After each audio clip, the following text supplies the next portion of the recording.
So we're going to prep the ankles a little bit, and then we'll finish up with our movement series. So for your next base position, you're either going to go into a half kneeling or combat position setup. So I'm going to want our right leg as our lead leg. Again, if you have a little bit more mobility, maybe you can sit back on that heel. If not, if you need to get a little bit more leverage, go into more of a half kneeling setup. We're going to start out with some closed chain ankle cars, right, building off what we did before on the side lying position.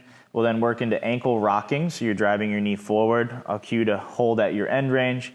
And then from there, we're going to work on some eccentric neural grooving.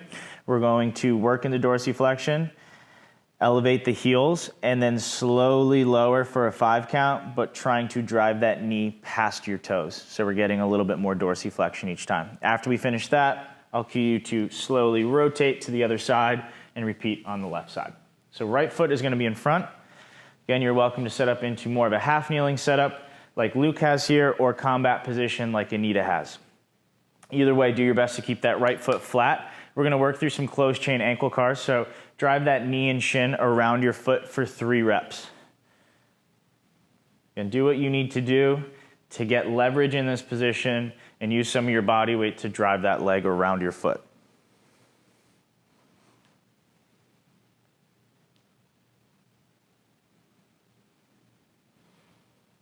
When done with 3 and 3 there, you're then going to track your knee and your shin directly over your foot, doing your best to keep that foot flat. Find your end range, hold it. From here, think of driving your right foot through the ground, gas pedal it through the floor, driving your toes down really heavy as well. Not there yet, you're 1 step ahead. Now without any movement, try to lift your toes up off the ground. Think of pulling your toes towards your shin.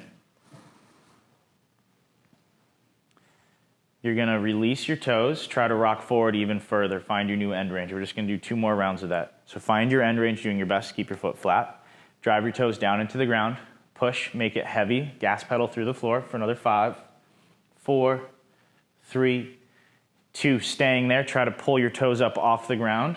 Think of lifting the top of that foot towards your shin. Your shin's going to be on fire. Hold it for another 5, 4, 3, 2, release the toes, rock forward into a little bit deeper range of motion if you have it. Pause there.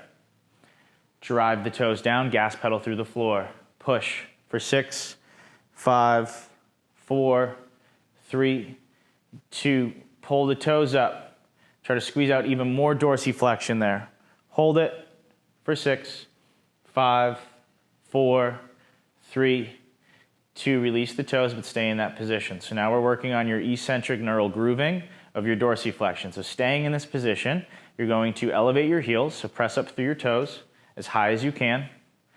We then slowly lower that heel back down for 5, 4, 3, 2, 1, pause. Press through your toes, lift your heel up, find your end range there. Again, if you need to reposition a little bit to get more leverage, that's fine. Slowly lower for 5, 4, 3, 2, 1. Pause. We're going to do 1 more rep. Raise that heel up, press through your toes, find your end range. Slowly lower for 5, 4, 3, 2, 1. Rest. We're going to stay on this side. So remember, we're going to try to transition to your left side, so they'll both end up facing away from the camera. So from here, you can rock forward a little bit, reposition that left foot.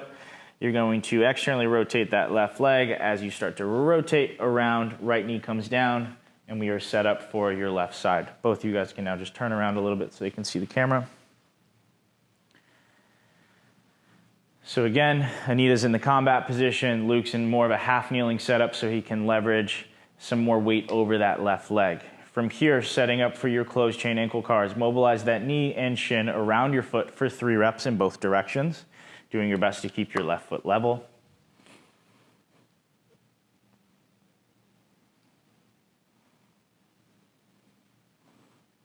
When done with 3 and 3, you are going to track that knee straight over your foot and hold that at your end range. So we're working on some pails and rails here for 3 reps. Before we get going, again, make sure that foot stays flat, your heel stays in contact with the ground. Start to drive your toes down and gas pedal through the floor for 6, 5, 4, 3, 2. Without any movement, lift your toes up. Think of pulling the top of that foot, closer to your shin. Hold for 5, 4, 3, 2. Release the toes, rock forward into a little bit deeper position. Hold that.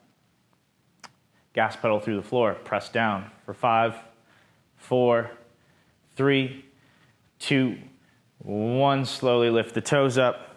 Try to pull them closer to your shin. Lift the top of your foot if you can for another 5, 4, 3, 2. Toes come down. Track that knee a little bit further forward. This will be your last round before your ENG.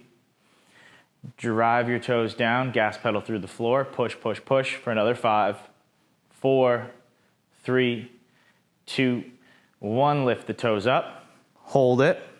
Again, feeling a lot going on through your shin and the front of that ankle. Another 4, 3, 2. Back off the tension, but stay in that position. From here, press through your toes, elevate your heel. Your left heel comes up, hold it.